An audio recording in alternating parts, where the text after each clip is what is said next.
ती लागलेली नोकरी आता तुम्हाला लागली हा विषय वेगळा आहे, तर ती नोकरी मी सोडणार केल्याबरोबर मी जाहीर केलं. का? कारण माझे ॲम्बिशन्स मला माहित होतं की मी इथे थांबू शकत नाही, मला थांबायचे नाही, मला खूप फिनिश पक्षाप्रमाणे उंच भरारी मारायची आहे. त्यासाठी मी काय केलं, माझ्या डोक्यात जे ते सगळं वेगवेगळे प्रयोग करून पाहिले, पण एकच प्रयोगाने मला यश दिलं, ते म्हणजे मार्केटिंग. मी लॉला वाजूचे निर्देशक पावरानं होतो की आम्हाला यायचं, तेव्हा जमलं नाही, 4-6 महिने त्याला ते गेले. नंतर त्या काळामध्ये आता नाही, स्टेनोग्राफरची पोस्ट राहायची, पण त्या स्टेनोग्राफरला शॉर्ट हँड टाकायचा, कारण बॉस जेव्हा त्याला सांगायचे ना, तर तो शॉर्ट हँड म्हणजे शॉर्ट लिपीमध्ये तो नोट्स घ्यायचा.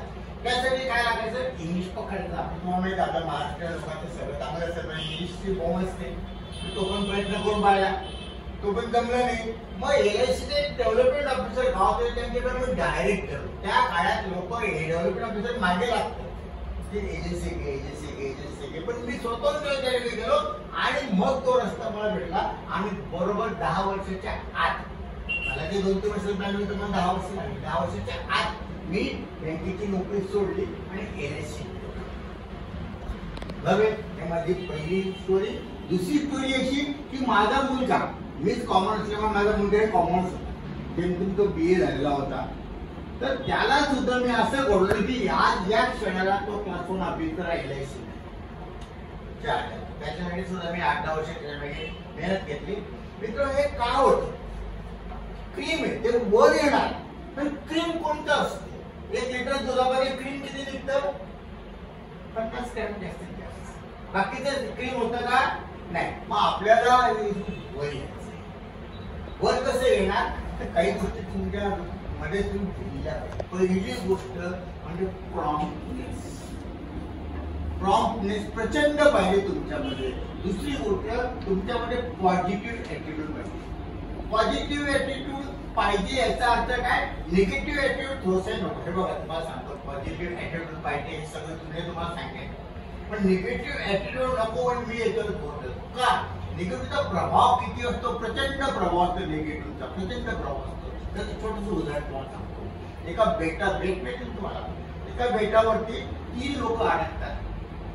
ते असे अडकतात की तिथे कोणी त्याला सोडायला येत नाही, खायला नाही, प्यायला नाही, त्याचे बरेच दिवस खाल.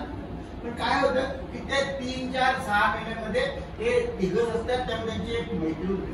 त्यातील एक असतो मॉस्कोचा, एक असतो वॉशिंग्टनचा आणि एक असतो भारताचा. बघा निगेटिव्ह ऍटिट्यूड कसा असतो.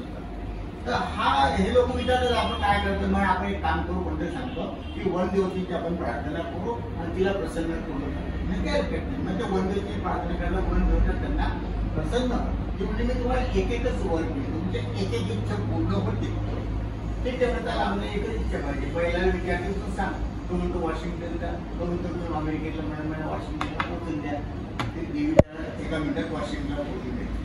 दुसरा जो असतो त्याला बोलतो काही तो म्हणतो की मला मॉस्कोला पाठवून द्या, तो मॉस्कोला चालला. तिसरा जो असतो त्याने काय म्हणायचे, मला दिल्ली मुंबईला पाठवा, म्हणायला की नॅचरलला गेले, पण त्याच्यामध्ये एक निगेटिव्ह ऍटिट्यूड होतो. तो काय म्हणतो की देवी आम्ही जशी तिघू इथे एकत्र होतो तसेच परत काय झालं, ते दोघं पण त्याचा अर्थ काय की तुम्ही एवढं टार्गेट ठरवलं, साहेबांनी एखादं टार्गेट ठरवलं हे करायचे आणि तुम्ही 5-6 लोकांनी ठरवलं आणि त्यातले 1-2 किंवा 2 जण निगेटिव्ह असले तरी सुद्धा तुमचं टार्गेट कम्प्लीट होणार नाही. म्हणजे पहिली गोष्ट तुमच्यामध्ये निगेटिव्ह ऍटिट्यूड अजिबात नव्हे. दुसरी गोष्ट मी तुमचं खूप अभिनंदन करेन. कशासाठी अभिनंदन करेन की आज भारतच नव्हे सगळ्या जगामध्ये जवळजवळ 20-25 दिवसापासून किंवा 1 महिन्यापासून काय चाललंय, काय चाललंय सांगा. कशाला हा सीझन म्हणजे काय चालू आहे, रामराम चालू आहे, बरोबर की नाही? हा चालू आहे ना. आणि तुम्ही क्वेश्चन कसं आहेत आम्हाला श्रीराम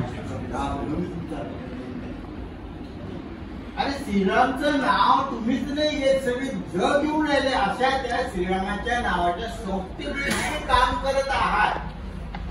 ही संस्था स्थापन कधी झाली माहितीये तुम्हाला? सांगते तुम्हाला संस्थेचा वाढदिवस सांगते, किती वर्षपूर्वी झाले सांगते कोणाला? याला मदत तुम्ही नाही सांगायचं. याला मला ऑब्झर्वेशन.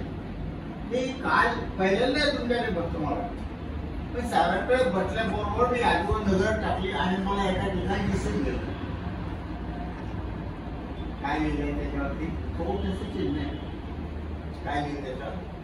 50 years. मी कॅल्क्युलेशन केलं की 70 काय म्हणजे संस्थेचा वाढदिवस काय तुम्हाला माहिती आहे.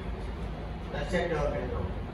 आई वडील तुम्हाला जन्म देतात, आई वडील उपयोग घालतात, पण नंतर जो तुम्हाला 4 पैसे देतो दर महिन्याला, तो तुमच्या दृष्टीने आयुष्यात खूप महत्वाचा.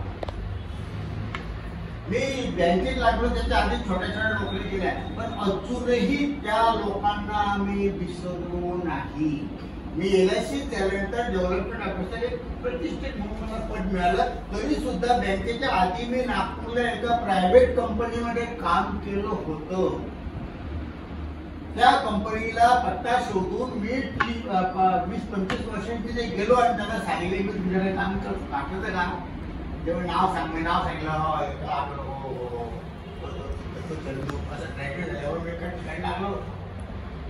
पण मी ते लक्षात काय ठेवलं, कारण मला पहिल्यांदा त्याने रोजीरोटीचं दिलं होतं, मला त्याने पहिल्यांदा पैसा दाखवला होता. तर मित्रांनो लक्षात ठेवा, आपल्याला आयुष्यात जो पैसा देतो त्याला दैवत मानायचं. ते दैवत देव म्हणजे काय? हे दैवत आहे. कर्म ही पुढे आहे आपली.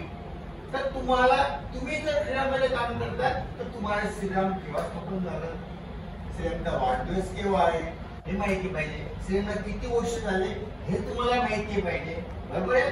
आणि आणखी एक गोष्ट जर तुम्हाला मला आवडलं तर तुम्ही सगळं मला फॉलो करा आणि त्याप्रमाणे बघा तुमच्या किती वर्षात किती विकास होतो. फटक्यात नाही, बटन दाबलं आज आणि उद्या तुमचं प्रमोशन झालं, विकास झाला असं होणार नाही. तपश्चर्या आहे, साधना आहे. साधना किती वर्षाची माहिती तुम्हाला?